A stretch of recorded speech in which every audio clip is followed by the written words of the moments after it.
Hello friends, Krishna ஜெயந்திக்கு கைமுறுக்கு எப்படி செய்யலான்னு பார்க்கலாம். நான் பச்சரிசியை ஒரு டம்ளர் பச்சரிசியை எடுத்து நல்லா களைஞ்சிட்டு ஒரு 10 நிமிஷம் ஊற வச்சுட்டு அதுக்கப்புறமா நம்ம தண்ணியை எடுத்துட்டு அதை துணியில் சித்த நேரம் காய வச்சேன். அது நல்லா தண்ணி இழுத்த உடனே அதை நம்ம மிக்சியில் நல்லா பொடி பண்ணிக்கிட்டேன்.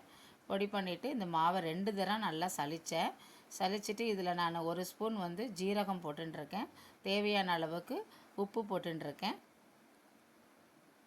1 ஸ்பூன் உளுத்த மாவு வறுத்து போட்டுருக்கேன். இதை நம்ம கொஞ்சம் கொஞ்சமாக தண்ணியை விட்டு தெளித்து நல்லா பசைஞ்சிக்கலாம். இதுக்கு நீங்கள் நிறையா வெண்ணெய் போட்டுவிங்கன்னா நல்லா கிறிஸ்பியாக நல்லாயிருக்கும். போட்டு இது நல்லா பசைஞ்சிக்கலாம் அந்த மாவை.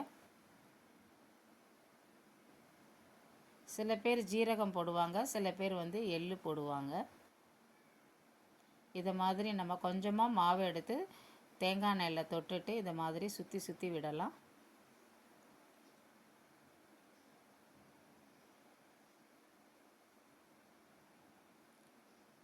இதை மாதிரி நம்ம முறுக்கு சுற்றிக்கலாம். பேப்பரில் எண்ணெய் நல்லா காய வச்சுருக்கேன். எண்ணெய் காஞ்ச பிறகு நம்ம தோசை திருப்பியால் ஒரு முறுக்காக மெல்லமாக எடுத்து நம்ம எண்ணெயில் போட்டு எடுத்துக்கலாம். வெண்ணெய் நிறையா போட்டிங்கன்னா நல்லா கிறிஸ்பியாக நல்லா இருக்கும் முறுக்கு, டேஸ்ட்டாக. இதை பாருங்கள், முறுக்கெல்லாம் சுற்றியாச்சு. இப்போ எண்ணெய் நல்லா காஞ்செடுத்து இப்போ முறுக்கு எடுத்து போட்டுக்கலாம்.